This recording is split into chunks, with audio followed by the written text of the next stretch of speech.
Podcast Answer Man, episode number 90.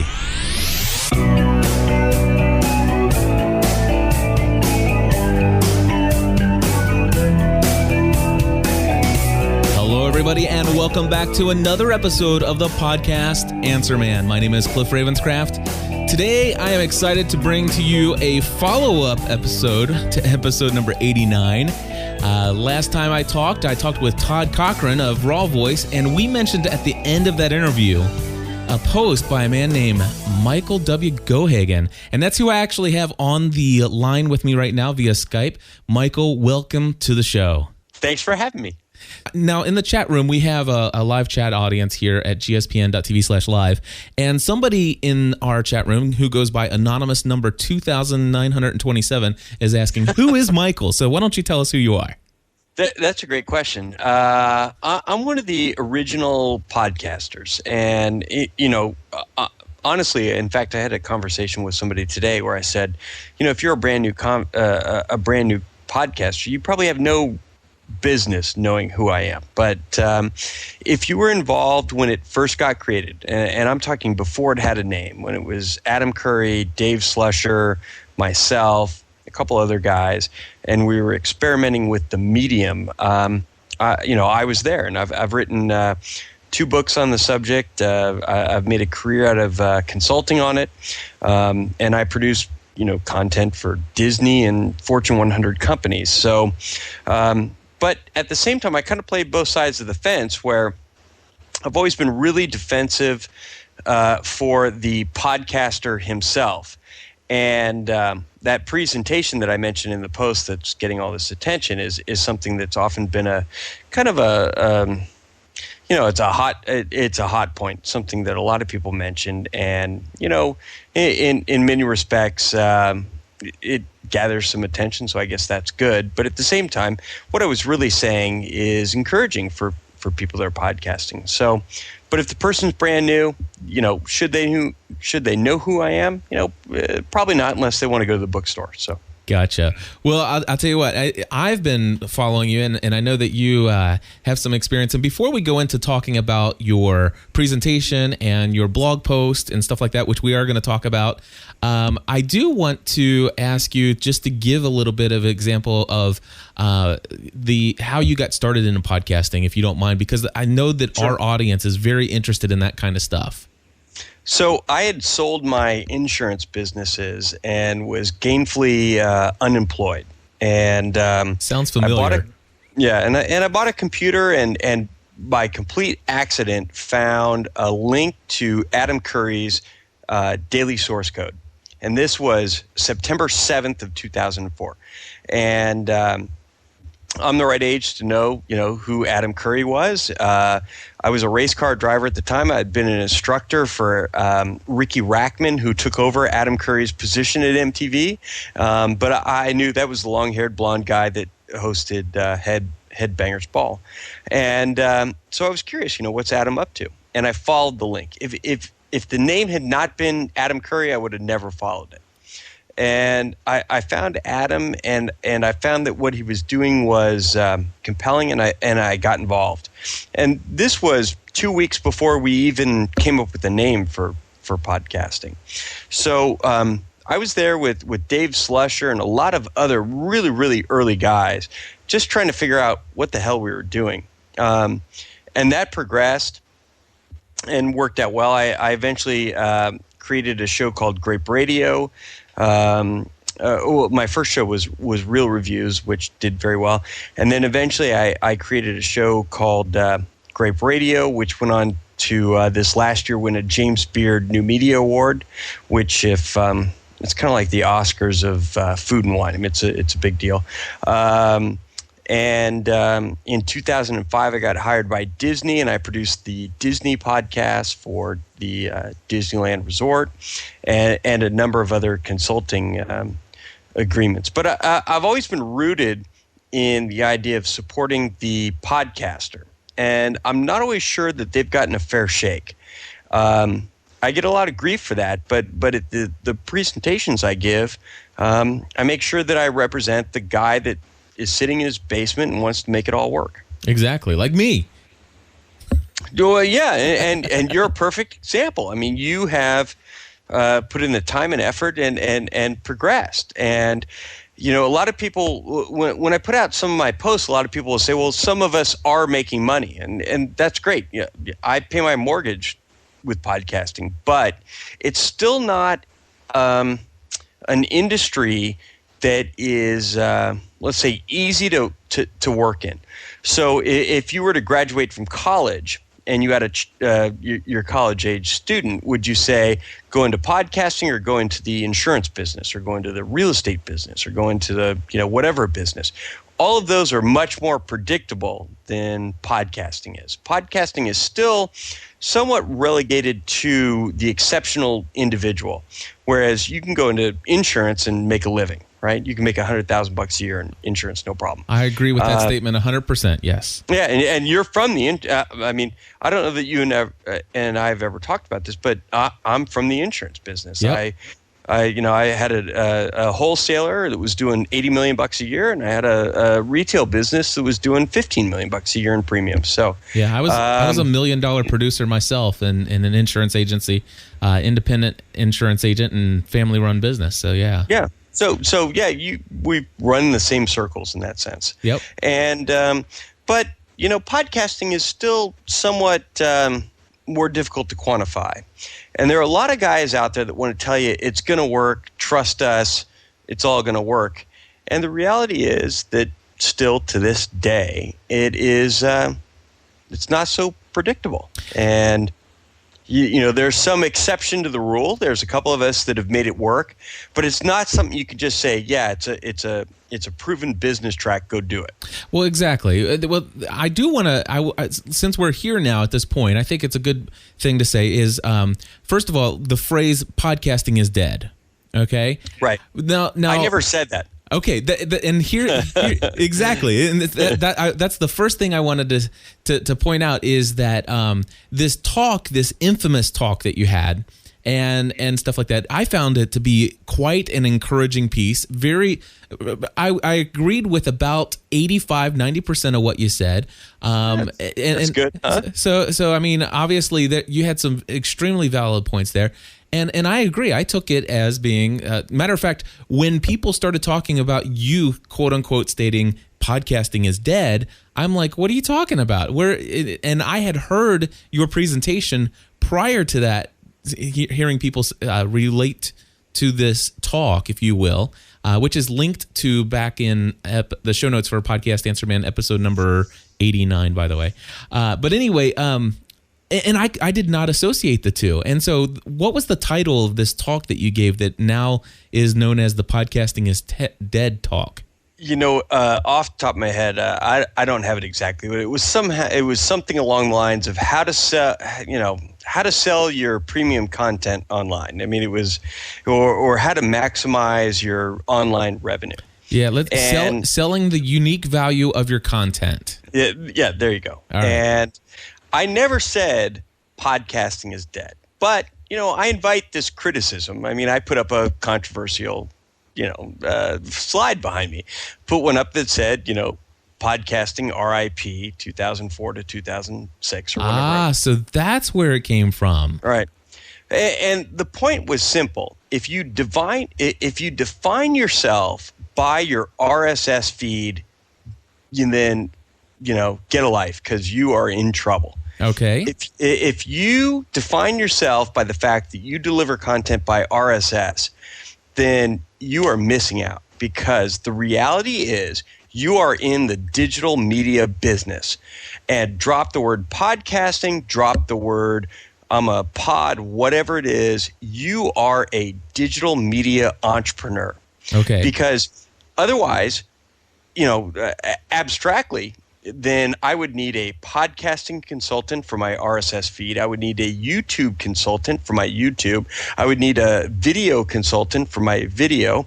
I would need a blog consultant for my blog. And the reality is that if that's the business you're in, you want to cover all of those. Sure. Right? I agree with you about 85% of the way there. And so, there's a lot of people that like to say, well, how dare you say this? But, granted, I've got books named Podcast Solutions, first and second edition. I've got the Podcast Academy. I got the Podcast Academy, series of books. I'm very invested in podcasting, and I think that podcasting is an explosive growth medium. However, I don't know that it supports itself. And what I believe does support itself is when you view yourself as a media producer. Right. And that's why we named Grape Radio and not Grape Podcast. Mm-hmm. Well, that makes perfect sense. I agree with you there. So I've got Real Reviews Radio, Grape Radio. The Podcast Academy obviously has the podcast name, but in many contexts, every time I've consulted with somebody, let's name it a name that separates itself from podcasting, because though in 2004, 2005 that was very hot, our expectation was always that would rise and fall to a bit, and eventually it would become ubiquitous. Right. Now, here's what I'm seeing is that, and I think that maybe is the expectation, I think, in a lot of people's minds is that podcasting would rise to the just the medium of content delivery via RSS feed would rise to the level of quote unquote radio and television. And that's naive. Well, that's exactly what I'm saying, is that if people are basing on whether or not podcasting had lived up to expectations based upon those expectations, I'd say, well, yeah, I guess maybe that idea is quote unquote dead. But I still see that that podcasting is taking on. For example, like Leo Laporte wants to get rid of the word podcasting. He did this whole thing about a year and a half ago, maybe even 2 years ago now, where he quit calling his stuff podcasting, and now it's netcast for him. Mm-hmm. He didn't like the term. Here's my feeling on that, and that is that. Whoa! What? Well, let's talk about Leo. Okay. Leo had a television show on Tech TV. Yep. That I watched religiously, right? Yep. So I knew who Leo was, and I've been on Twit. I've been up to Leo's studio in Petaluma and done the whole deal. But Leo is not you and me. Leo had a TV show, had a built-in audience. He was on television even after Twit in Canada and Australia. And I've been up to the Rogers television studios in Toronto and recorded a piece where Leo's show was shot for Canada and Australia for one of the books we wrote. And then Leo also has a radio show on KFI, the largest reaching AM station in Southern California. Mm-hmm. So it's very difficult to say Leo is the ordinary guy. Because built-in audience, international reach, and even here in California, a continual, and every Saturday and Sunday, he's got 3 hours to tell you to go to his site, and he does it constantly. Mm-hmm. And Leo is not somebody you can say, well, he's got 200,000 followers. Why do I only have 10? I mean, he's got major media behind him. Oh yeah. But here's what I'm saying, and I agree with you. Leo, he's great. I mean, that's not a bad thing. It's a good thing. Matter of fact, I'm thankful that Leo is around, and I am not envious of his numbers or anything of that nature at all. If anything, Leo does more for me as a podcaster than anybody else out there. Because he is taking, people's grandparents who are listening to his show, calling in and asking, what do I do with this VCR? Do I throw it out the window and go out and finally get a Blu-ray player? I mean, he's got people calling who have never heard about podcasting, and they're listening to his show. They're actually building a relationship with him and developing some trust in what he has to say, and he's turning people into listeners of podcasts. But Cliff, why do you limit yourself to being a podcaster? See, I don't limit myself, but I do. But hold on, you just called yourself a podcaster. I am a podcaster. In fact, But do you think that the majority of the people that view or listen to your show are doing so by subscription? Let's see here. I will tell you that my subscription base, people who download my content, is 60% listen to via the RSS feed, 40% on the website. Okay, and you are a star, right? Let's agree to that. So, okay. Like I've got real reviews, right? Mm-hmm. So I rarely put up a real review anymore, but there are people that still subscribe to that, and it's the vast majority of my subscriber base. However, I really think that if you were to honestly look at the new person getting involved in podcasting, I think that you would find that the subscriber base is probably smaller than we might expect. And I feel that there's a lot of reason for that. And it's because the average person getting into podcasting does not understand how podcasting works themselves. And number two, they don't know how to communicate it to their listeners to educate them. And I think that there's some real value in people being subscribed to an RSS feed. And let me just go back for just a moment and answer your question, because I think a lot of my listeners probably want to know this as well. Because I've heard the podcasting is dead conversation. I've heard don't limit yourself. I'm a digital media. Matter of fact, and I don't think it's dead. No, I know. I'm a big proponent of it. I know, but let me tell you, my business cards, when I started in January of 2008, I ordered 1,000 business cards. I like your new business cards, by the way. Oh, thank you. So my old business card said Cliff J. Ravenscraft, new media professional. Or no, it said new media specialist or something like that.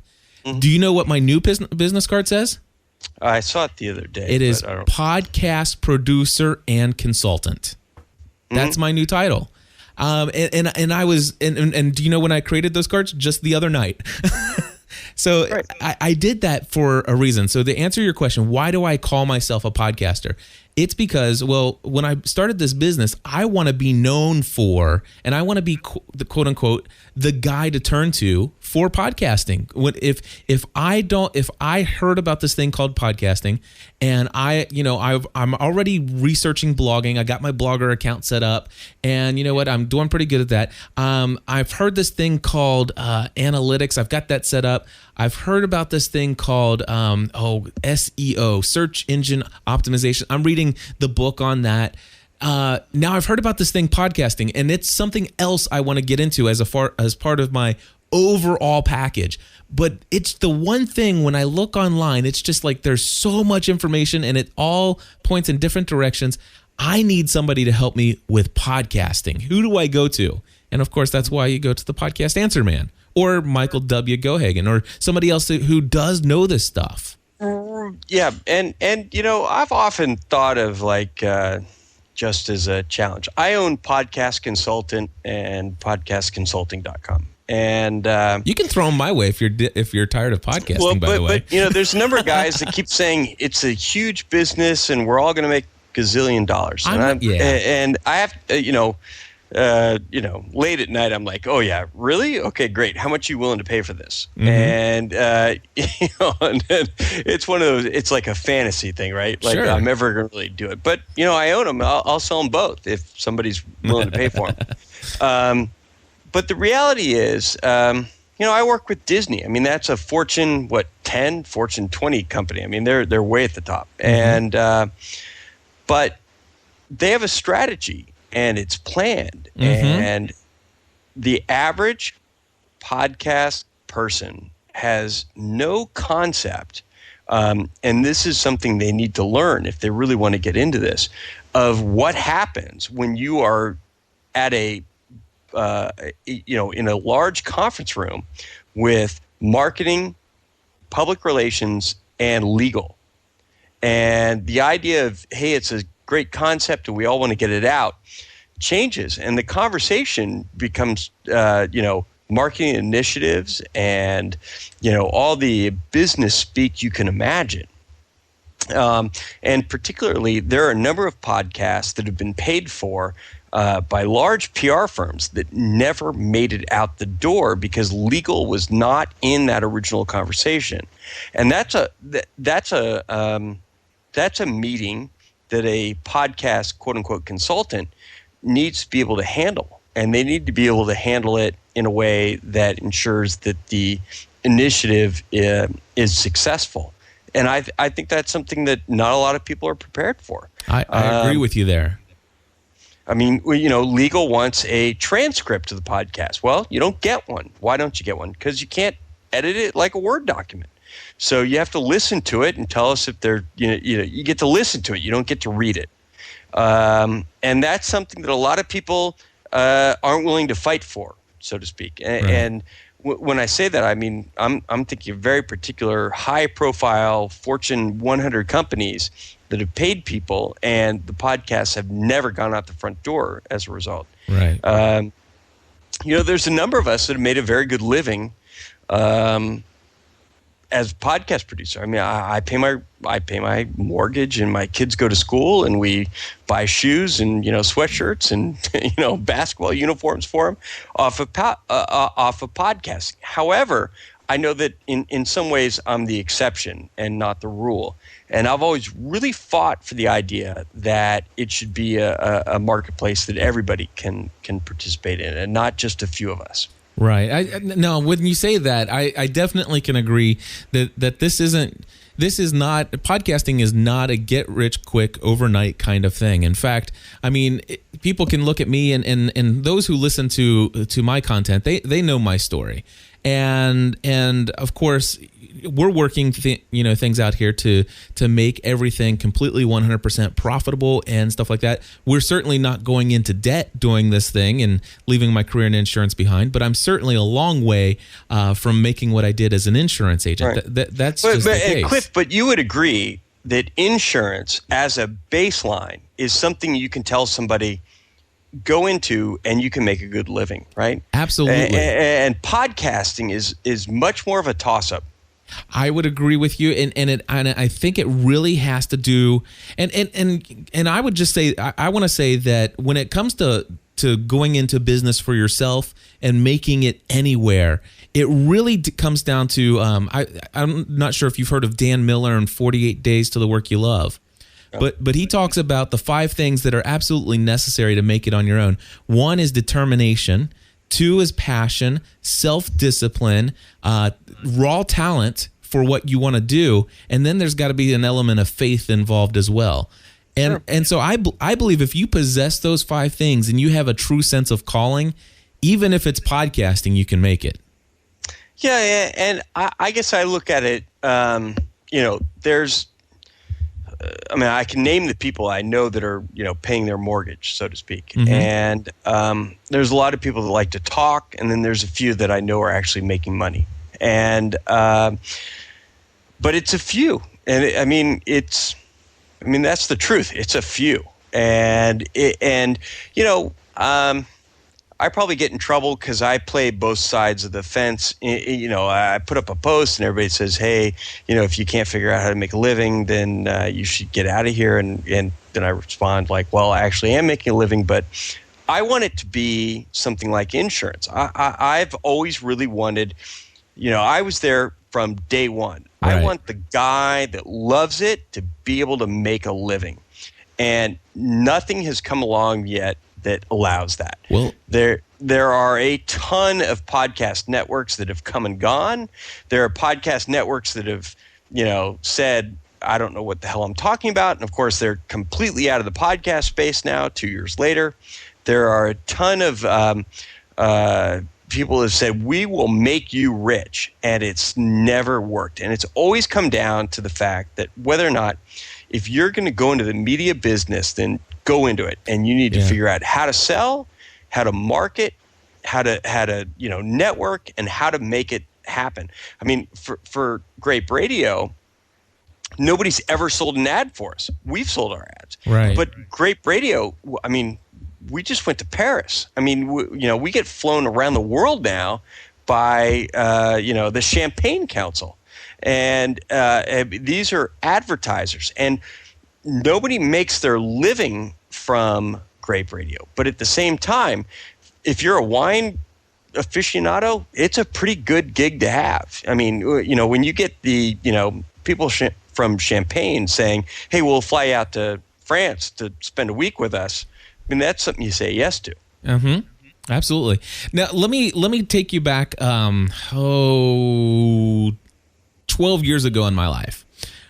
Before podcasting was around, and relatively, this whole internet thing was still, people were, I think it was before the .com bust. There was a day back when I was getting fresh into, I was just a year or two into my insurance career. And I just have always been a technology head. So back then, for me, I was blogging and I was getting involved in buying and selling stuff on eBay. And here's what happened back then.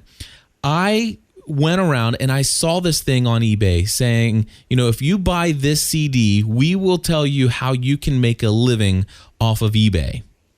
I bought the CD. It was $15. What do I have to lose? So I brought it home, looked at it, and it had some free royalty-free stuff that you could sell on eBay, and you could basically make some money selling this product to people who bought it for $4 or $5. It was a digital product. You email it to them. Well, guess what? I made some money. Now, how much money I made depended on how much I was determined to do it and how passionate I was about it. I finally got to the point where it's like, wait, why am I making $4 profit on each one of these when I could make $18 profit by selling the same CD, only packaging it myself and selling it as the eBay Career Kit? And so I started selling the eBay Career Kit for $5 more expensive than the one I bought.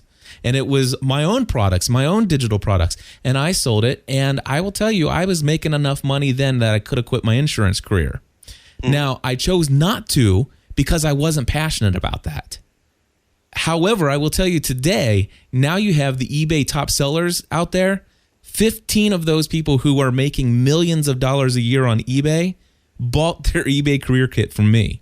Now, the problem is back then, people were telling everybody, you can quit your job and work and sell on eBay.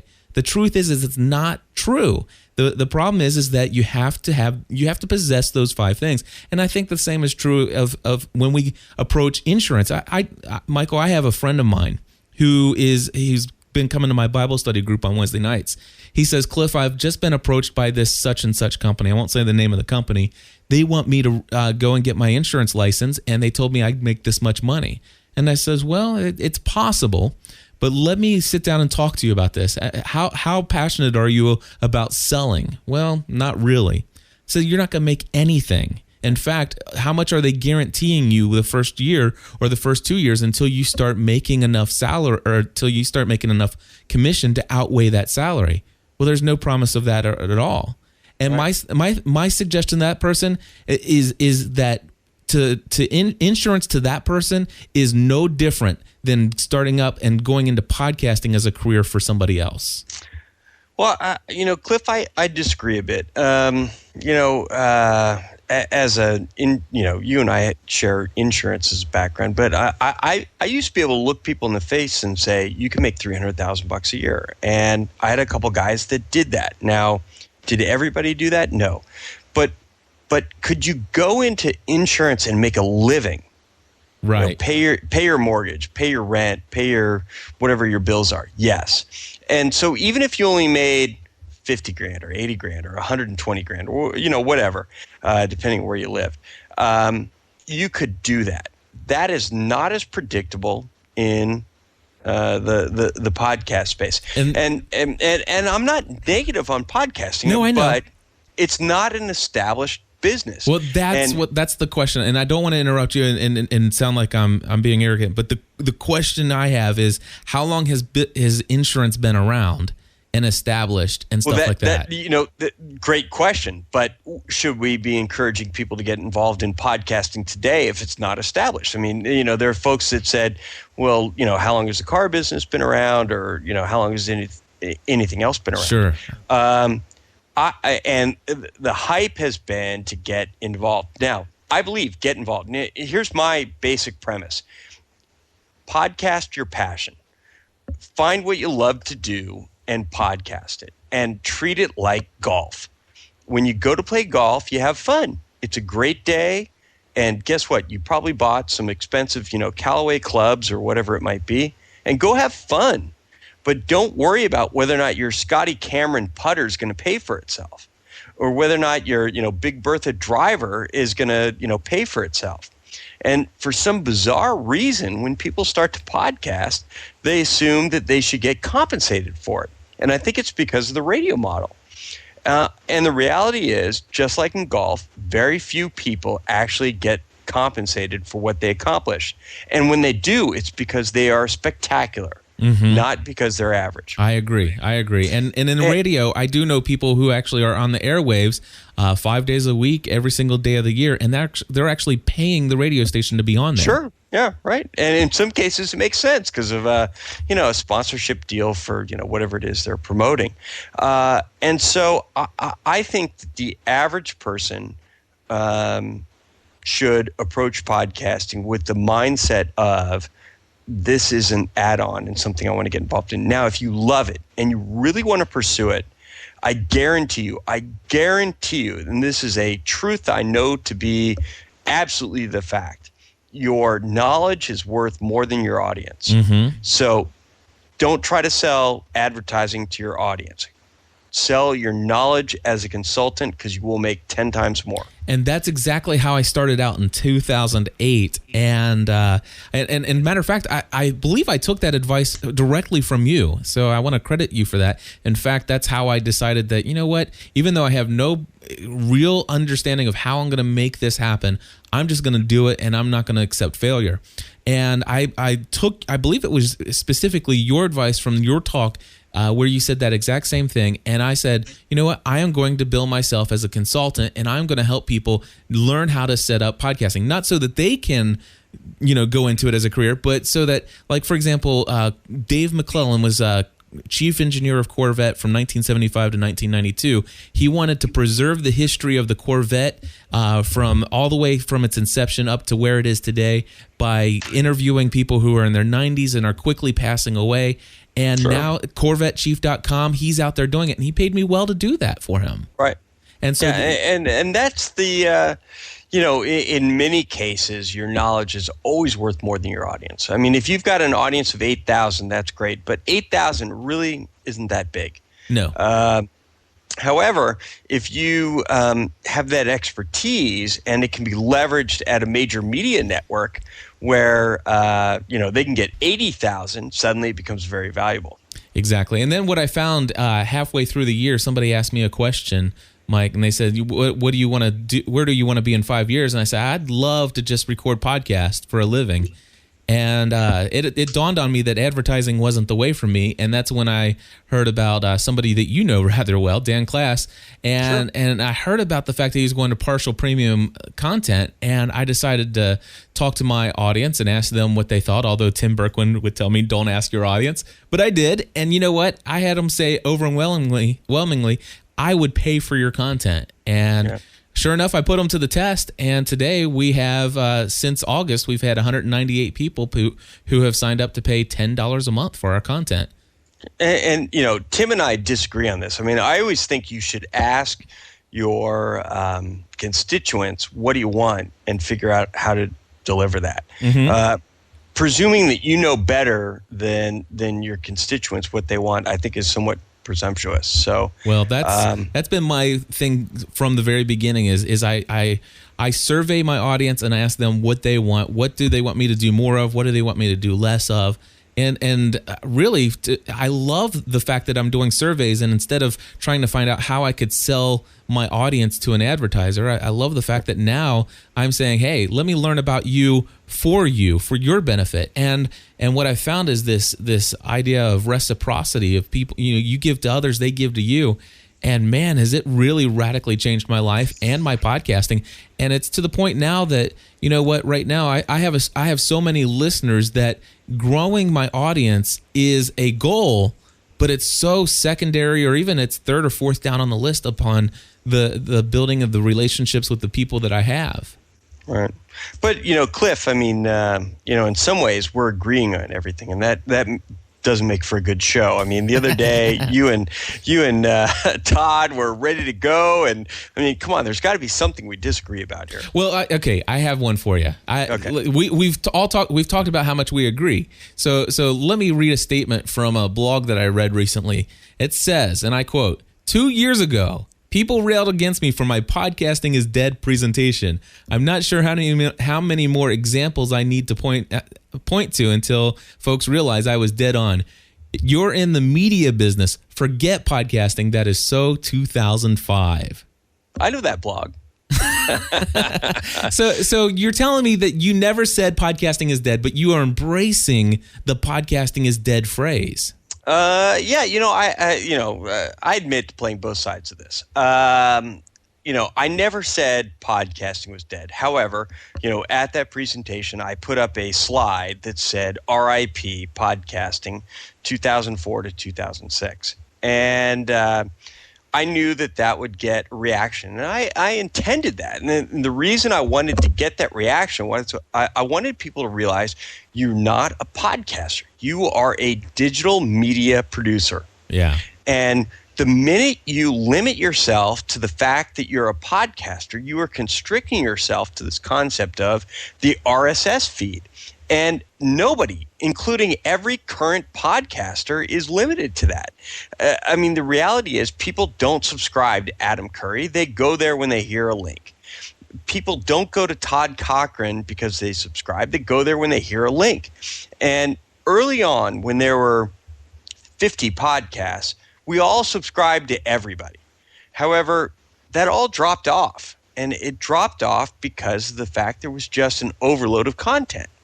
And so in order to get that subscription, I believe, you really need to stand out. Or you have to have something that's happened that's, there's some reason. You're talking about something interesting and people go to it. And I think that the sooner people realize they're in the digital media business, the sooner they can compete with CNN and Fox News and everybody else. Because Fox News doesn't say, hey, we're podcasters. They're in the digital media business when it comes to online. YouTube doesn't say that they're podcasters. They are in the digital media business. And that's the real arena where I think the real money and the real opportunity is going to be made. And I think if somebody says, well, I'm a podcaster, I believe this to my core, that corporate America and everybody else is going to say, that's great. We're going to go with the guy that's doing the online digital media. Right. And you know what? That may be the case. And I will tell you that I am that guy that says, I'm a podcast consultant. And you know what? But why not be a new media consultant? Well, I do that my passion is in podcasting. Honestly, my passion. So is your passion in the fact that your media can only be distributed by RSS? No. You go to my website and you recognize the fact that I'm on Twitter, I'm in Facebook, I'm playing a bit of devil's advocate here. So I'm blogging, I'm video blogging without RSS links.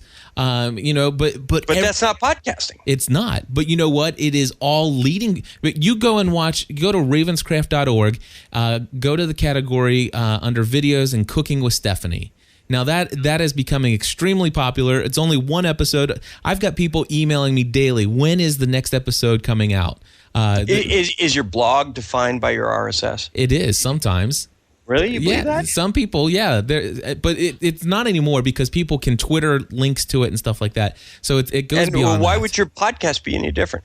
Well, it is. It is different. But here's the thing: you go watch Cooking with Stephanie, and at the end it says, "Want more content from Cliff and Stephanie?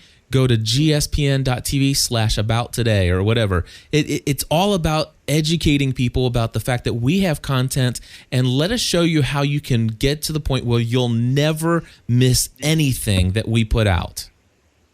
And obviously, on all our sites, we have the subscribe opportunity. Mm-hmm. So don't get me wrong. No, but how many times? I don't believe that is the driving force anymore.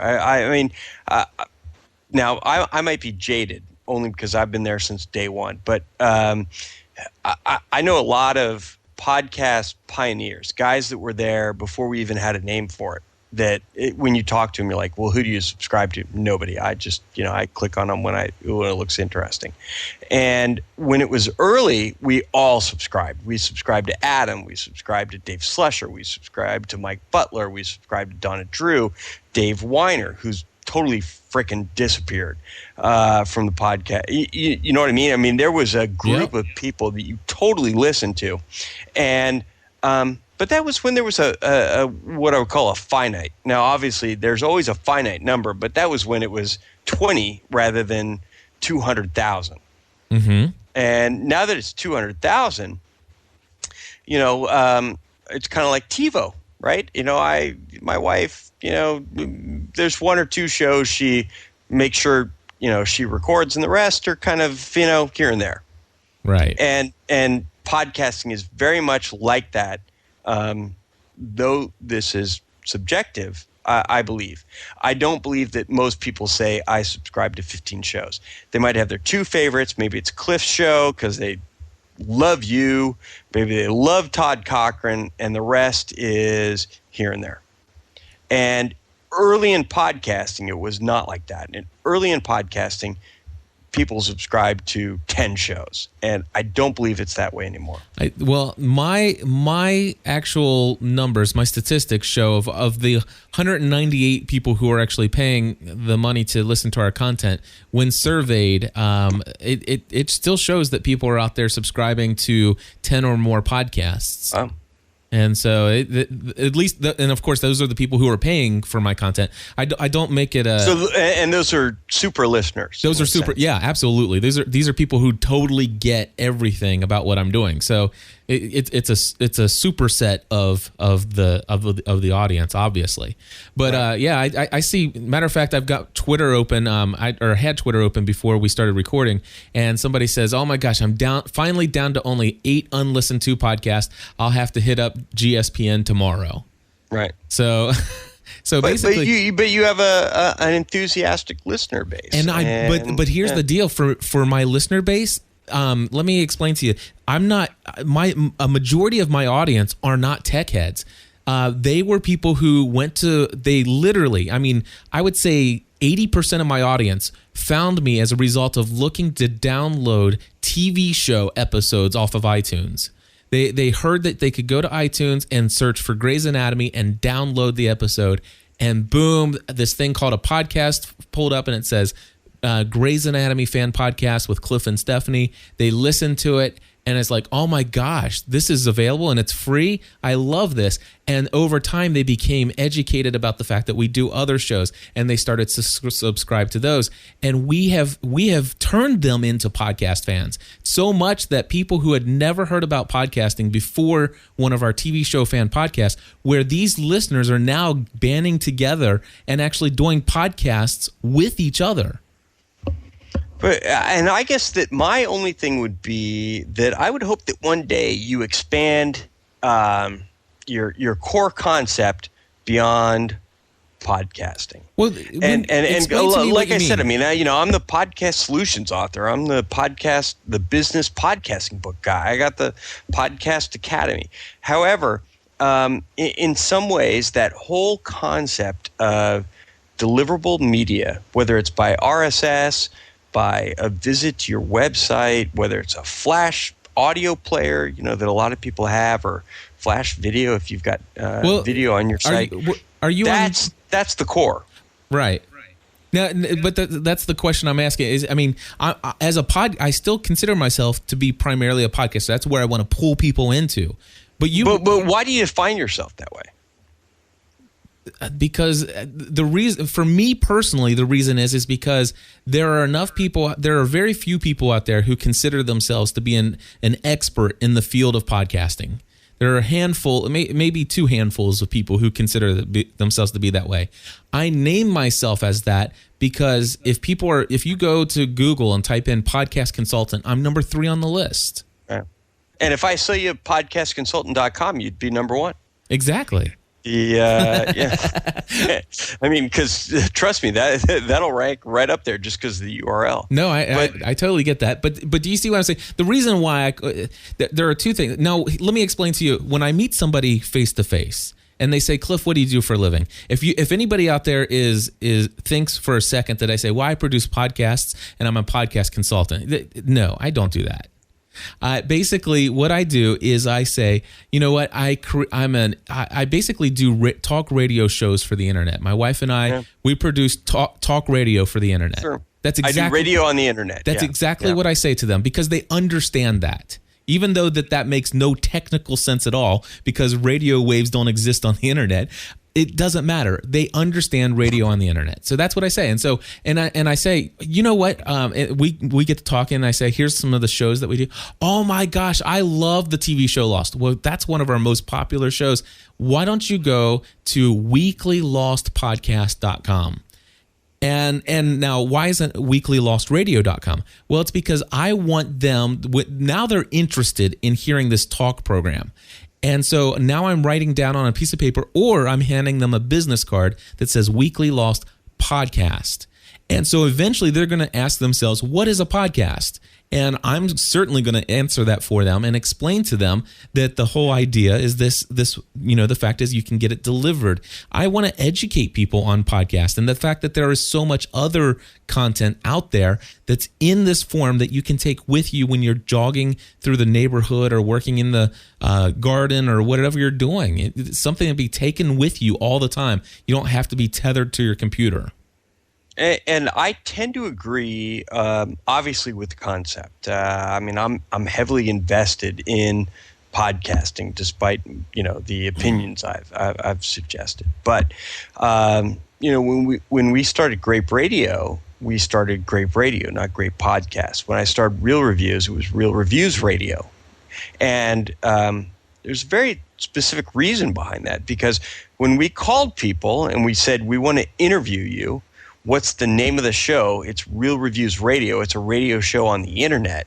Mm-hmm. That became, or Grape Radio. It's a radio show on the internet. Like, great, let's do it.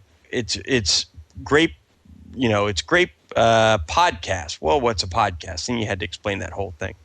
And we realized that podcast versus radio didn't make a difference to the content. It made a difference to the impression of the person that was coming on. Right. And so we circumvented that by using the term radio and said, and much like you, we said it's a radio show on the internet. But, at the same time, we've now moved into video. So we've got this site called Grape Radio. We won a James Beard Award, not for our audio, but for our video. Yep. But and so if you look at a radio show that's become a TV show, I don't know, look at a Bill O'Reilly or somebody, right? He's got a radio show and he's got a TV show. Does he say I'm a radio guy? Does he say it's a TV guy? No, he says I'm a media guy. Right. And I think that's the same.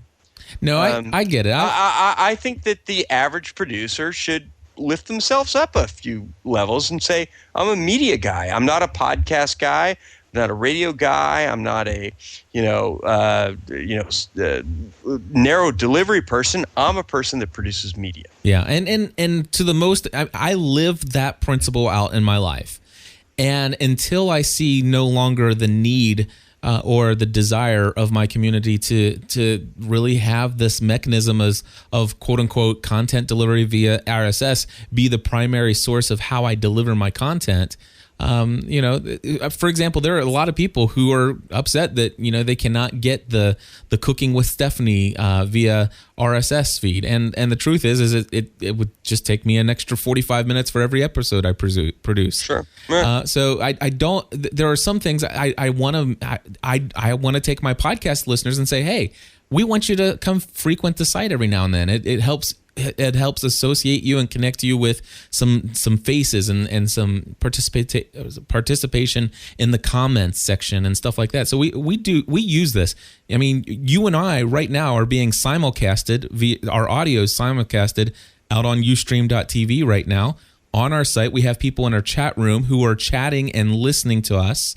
The video of me talking to my microphone is being broadcast out. So, I mean, that I'm using all the principles that you're talking about. But when it comes down to it, I just really feel that I want to, the RSS feed is the best way to continually, consistently get that content. For example, when I hear about somebody and I see a link to somebody's podcast or an episode of a podcast on Twitter, and if I want more content, I subscribe in my iTunes to their podcast. And for example, if I want Michael W. Geoghegan's blog, do you listen to him? No, not at all. Matter of So you fact, subscribe to them, but you don't listen to them. exactly. So, Well, then what good does that do? well, let me explain to you what I do. In fact, I love the latest version of iTunes, which allows you to set your rules based upon the podcast. So for, let's just say, Michael Geoghegan's Grape Radio, I say, listen, you know what? I'm really into to Grape Radio and stuff, but if I'm 3 or 4 episodes behind, it's not going to kill me if I miss 1 or 2 of them. So I set it up to where iTunes will automatically check for new feed or for new episodes, but I set it up to only keep the most recent episode. But Father Roderick's Daily Breakfast, if I happen to be 4 days behind and you delete one I haven't listened to yet, I'm going to be upset. Mm-hmm. So I want Father Roderick, and it says here, I want you to automatically check for new content, download the most recent episode, and I want you to keep all unlistened to content.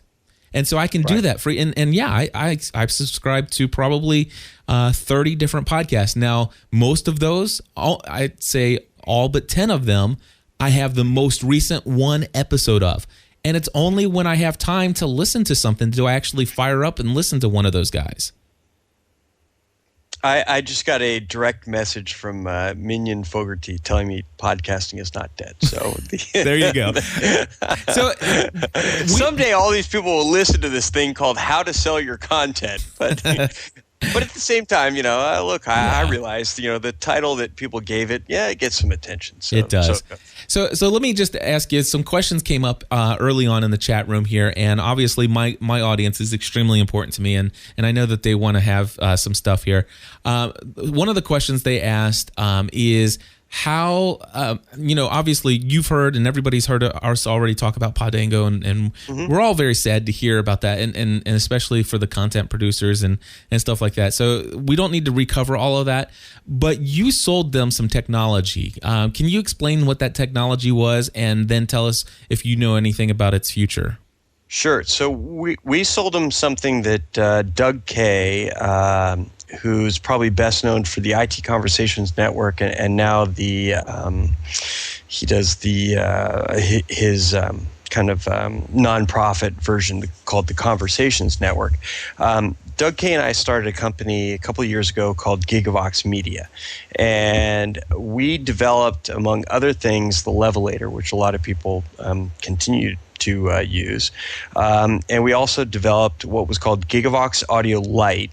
At the time, Gigavox Audio Lite allowed you to produce content like we did for IT Conversations, which meant you could produce what we portions of your audio, and you could segment it and then dynamically insert additional pieces. So that meant you could, to put it simply, you could have section 1, section 2, section 3, and you could put an ad at the front, a new intro between section 1 and 2, a different intro between section 2 and 3, and a new ad at the end.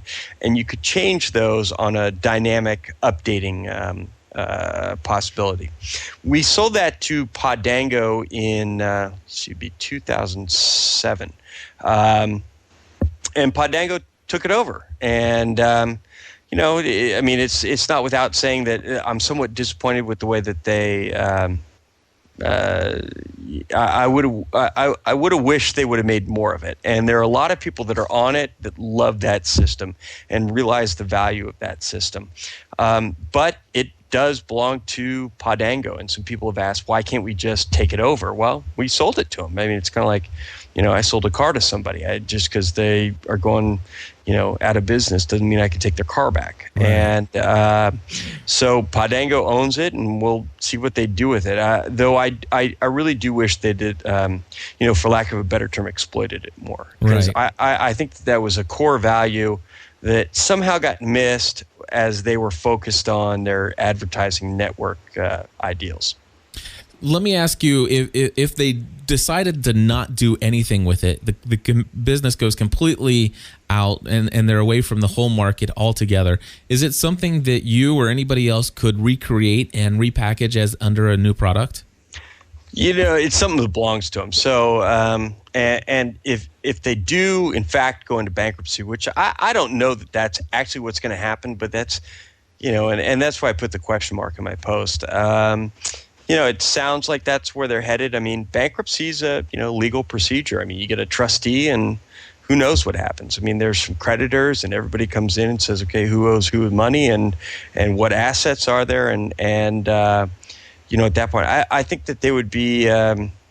I don't want to speak out of place, but in order to get that software to work, in many ways, it might require our input. Our input. So I'd be curious to see what happens. Gotcha. Somebody else in the chat room. Well, Maury's asking, do you know if it was Scott Bourne that actually purchased it on behalf of Pondango? Scott, as I had nothing to do with that. I mean, I think Scott left. I don't remember when Scott left, but I think it was pretty soon around when they bought our technology. So Scott had some deal with them that had to do with podcast production and their studio in San Francisco. And frankly, I know nothing about that deal other than the fact that he was there, he was doing it, and then, one day he wasn't. Gotcha. So somebody asked how you got involved and how you, with Dan Klass, and co-authoring a book together. I got a phone call that said, would you like to write a book? And I said no. And then some friends of mine said, look, there are people that have worked their whole lives to get a book published. You've got to figure out how to say yes to this thing. And I'm a good editor. I mean, I like to read things, but if you give me a blank page, I'm in a tough spot. And Dan and I had become friends at the Orange County Podcaster meetups, which we were having early on. And I called Dan and said, look, I've got this deal. They say if we say yes, we get to write a book. Would you like to be the guy that faces the blank pieces of paper and actually writes it? And so Dan's a writer. He's an actor. I mean, he's got a lot of experience in Hollywood. Not a lot of people know this, but if you ever watch The Girl Next Door, he's the guy behind the camera at the opening scene. I love to always point that out because it's a good film. But so Dan and I got together. We outlined the book, but Dan was the guy that dealt with the blank piece of paper, meaning he was the guy that said, okay, chapter 1, first sentence, and started typing it. And after we outlined it, he'd give it to me, and then we'd trade back and forth some copies. And so in many ways, Dan, I can't thank Dan enough. I mean, he was instrumental in getting that first book published. Gotcha. Now, we're about ready to run up on an hour here, and so I do want to ask you. You obviously have been around. You definitely have a business mind, stuff like that. I've had a career in insurance. I've been extremely successful in sales and stuff like that. All this business angle, working with the CPA, tax accountants, and all this other stuff. A lot of this stuff is brand new to me. I'm determined that there's absolutely no way possible that what I'm doing is going to fail. In fact, we had an extremely awesome, successful year in 2008. Getting ready to celebrate it with a big 24-hour podcasting marathon all day on the 31st. By the way, real quick, Michael, just so you know, from 12:30 to 1:30 on TalkShoe, I know Joseph Jaffe has invited a bunch of people to talk a lot about at this whole thing that we've been talking about. And if you're interested, you're welcome to join us on that as well. I know Adam Curry and a bunch of other folks have been invited to join in. But anyway, I've been extremely successful from what I'm told as far as what you can expect out of your first year of business. My question for you is, do you have any advice for somebody like me? What are some advice, tips, or anything like that as knowing that I'm in the area, the space of podcasting, consulting, and stuff like that, outside of limiting myself to a podcast definition, because I already got that one from you? Well, I think that it's no different than any business. I mean, you need to measure your the amount of effort you're putting into it versus the return. And one of the tricks with podcasting and frankly anything on the internet is it's very easy to see the hours creep away. If you're sitting in your office at 7 a.m. because you're excited about your email, and you're still there at 10 p.m. at night, and your kids were in the living room playing next to you, right? And you never went out because you were always updating on the internet. you're missing out. And that didn't happen in the insurance world, right? Like we'd show up at the office at 9 and we'd leave at 5 and we'd be home and we'd interact with our family. And one of the weird things that happens when you work at home, and if you're like me, you've got 4 monitors and 3 computers running and all kinds of crazy stuff going on. It's really easy to lose yourself in those LCDs and think that somehow that's where the world's happening. And so I don't know that it's different than anything else, but at some point you got to pull yourself up out of that LCD and say, am I living my life, or am I working 3 times as hard for 1/2 the money?